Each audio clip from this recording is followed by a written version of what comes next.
Hey, this is Ryan Bontrager, lead architect for the public sector consulting automation practice here at Red Hat, and I wanted to share with you one of the biggest problems that we see as we start developing Ansible playbooks with our clients, and that is the simple fact that for the most part they're developing on a Windows desktop.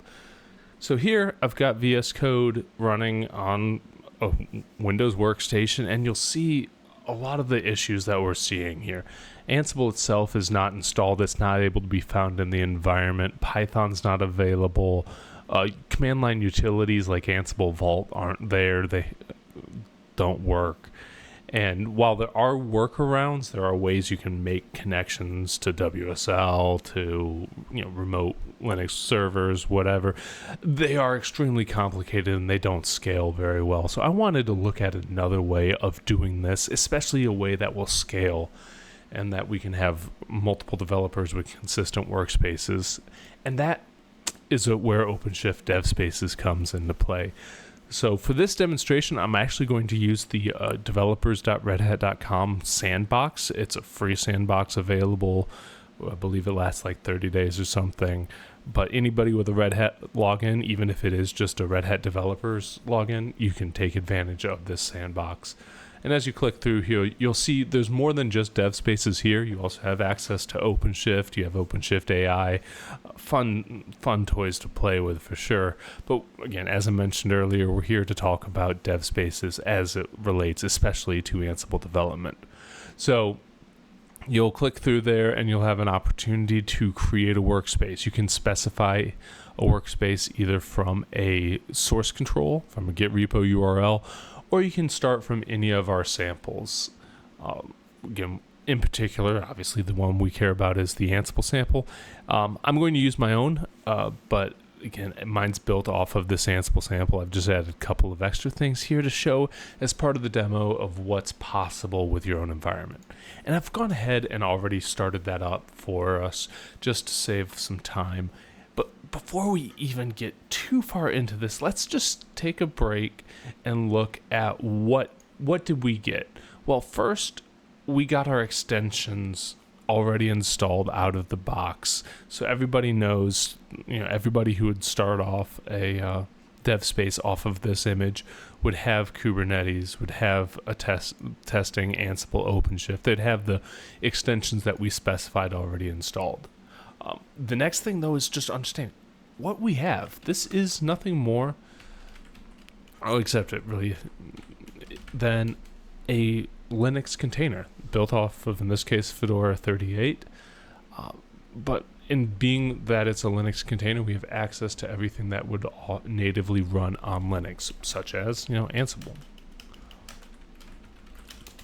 You see here, Ansible is installed, 2.15, and we can get some of the details around that. But there's more. Because this is Linux,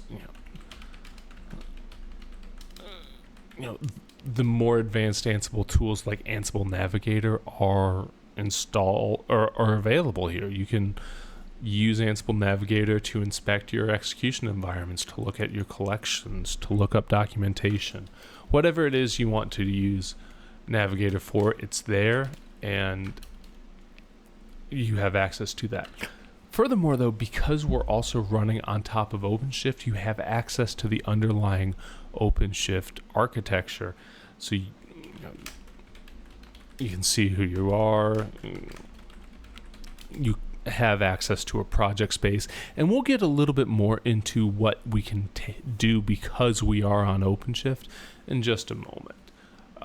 But the first, let's just look at that pain that we were just experiencing, looking at what it takes to just lint an Ansible file. As you saw before, we had nothing.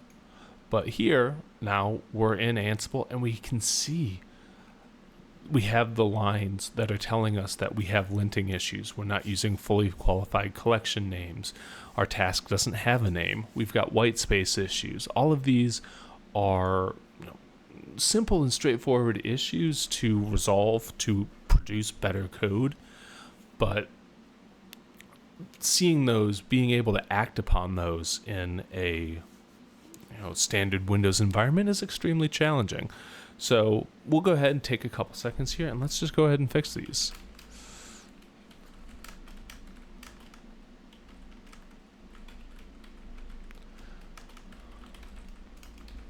And you'll see here there's a couple of nice little features like auto completion for and such.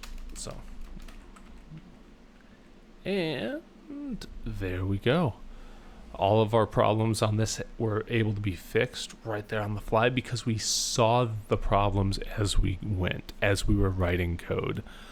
And that's a great place to start creating better stuff. But even so, like, let's go for something even easier. Let's go here into the Ansible extension and let's go ahead and turn on Ansible Lightspeed with Watson Code Assistant. We'll go ahead, we'll log in using our IBM Cloud accounts, and we are now logged in as a Lightspeed user.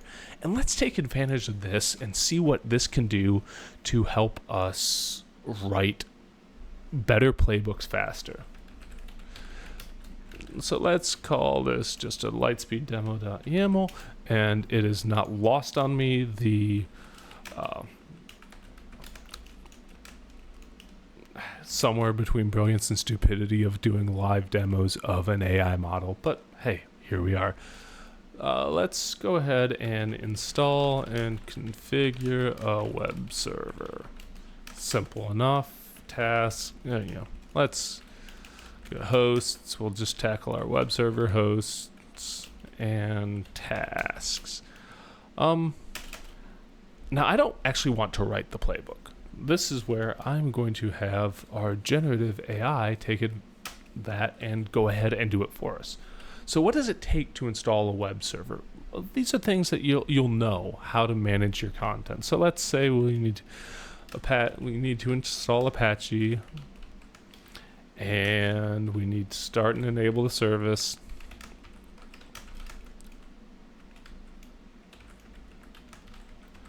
And let's say open the firewall, and let's go ahead and just add testing the web server to the. Let's throw something in there. We're going to just test the web server.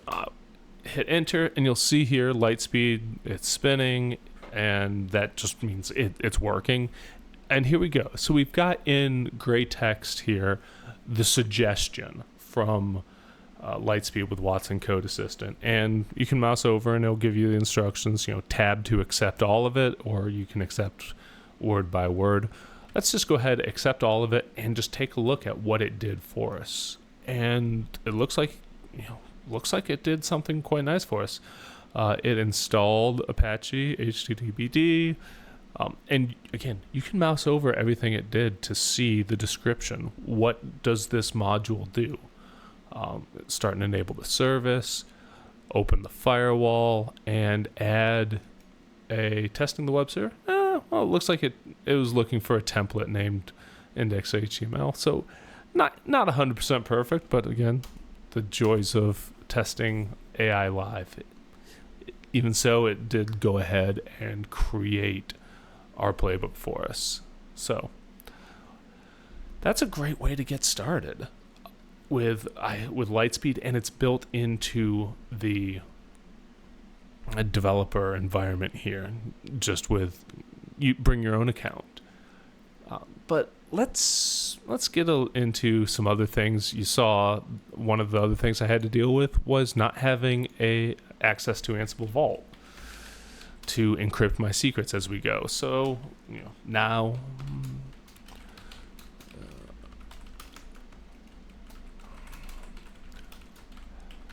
and let's go ahead and just add a AWS key in here just for something interesting. So we've got a vault file here, and again, it's clear text, but we have access to Ansible Vault.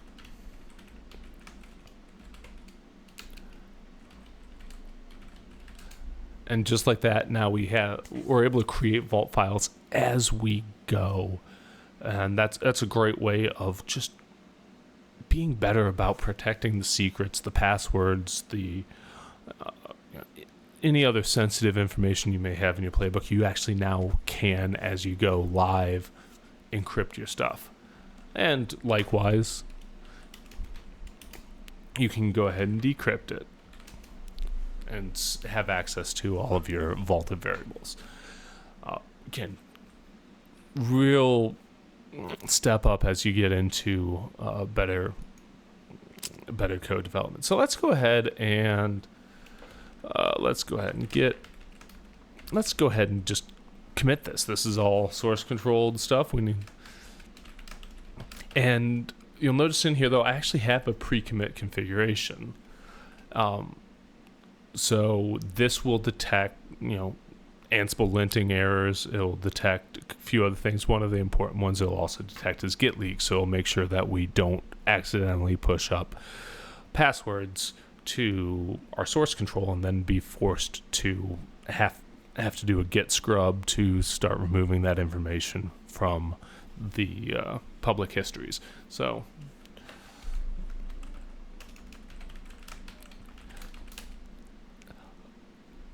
and we'll see, I didn't actually provide which branch to push it to, which is one thing, but wait a second, I've actually forgot to re-encrypt my vault file, and Git leaks was able to detect the hard-coded secrets, and it failed, and it stopped me from making this error where I'd actually publish my secret AWS key up to source control. So real nice feature to have to start developing sane automation as you expand.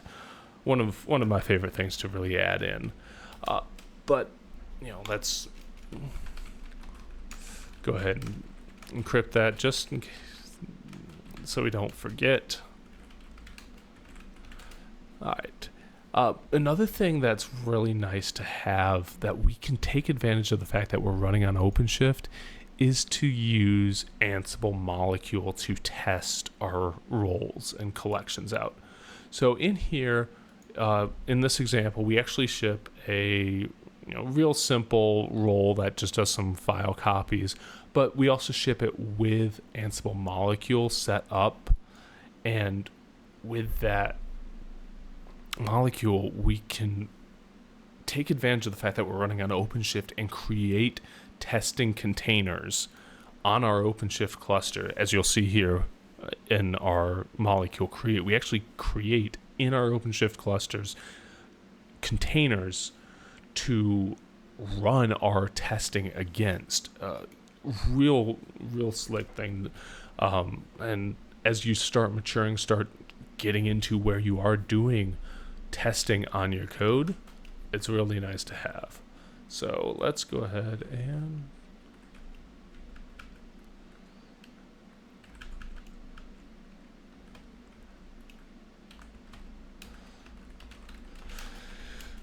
just see from